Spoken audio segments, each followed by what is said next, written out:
হয় ভাবো কি মানে কৈছে যে তুমি বিজেপি ল'ৰা হৈ পেলাই কাৰ্যালয়টো কেনেকৈ খুলিব দিলে মই বোলো অনুমতি সাপেক্ষেহে বোলো খুলিব দিছোঁ একো নাই বোলো সেইটো কাৰণে ইমান এটা হেৰি কৰিব নালাগে দুদিনমানহে থাকিব তাৰপিছতো গুচি যাবগৈ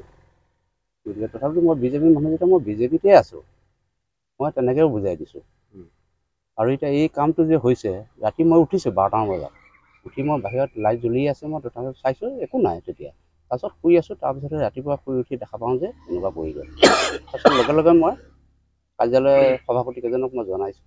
জনাত তেওঁলোক আহিছে আহি পেলাই এইখিনি পাইছেহি কেইটামান বজাত হোৱা বুলি অনুমান এনেকুৱা মইতো 12টা বজাত উঠিছোঁ 12টা বজাৰ পিছত হৈছে সেইটো বস্তু ৰাতি হৈছে তাৰমানে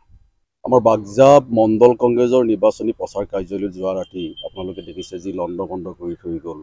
ইমান এটা নিকৃষ্টতম কাম কৰিছে আমি একেমুখে সকলোৱে গৰিহণা দিছোঁ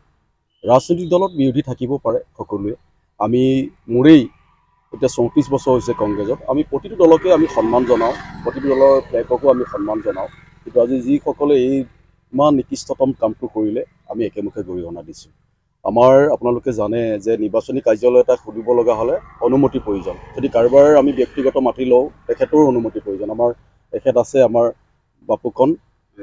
ভূপেন ডেকা ডাঙৰীয়া তেখেতৰ পৰা আমি অনুমতি লৈ প্ৰশাসনৰ পৰা আমি পাৰ্মিশ্যন লৈ আমি কাৰ্যালয়টো নিৰ্মাণ কৰিছিলোঁ তেখেত ভূপেন ডেকা ডাঙৰীয়াই আমাক জনোৱা মতে যেতিয়াই কাৰ্যালয়টো আমি আৰম্ভ কৰিলোঁ তেতিয়াৰ পৰা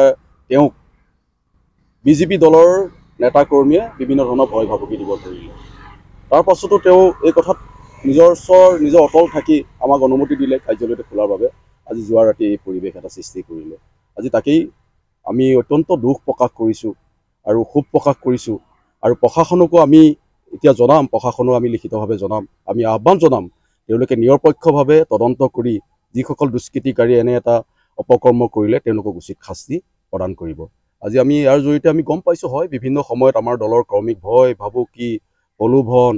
এনেকুৱা নিচিনা কাৰ্য চলাই গৈছে আজি আমাৰ মাটি মালিকে তেওঁ কিবা এটা কৰিব সেইটোও কৰিব নোৱাৰা হৈছে এনেকুৱা ধৰণৰ এটা পৰ্যায়লৈ গুচি গৈছে গতিকে আজি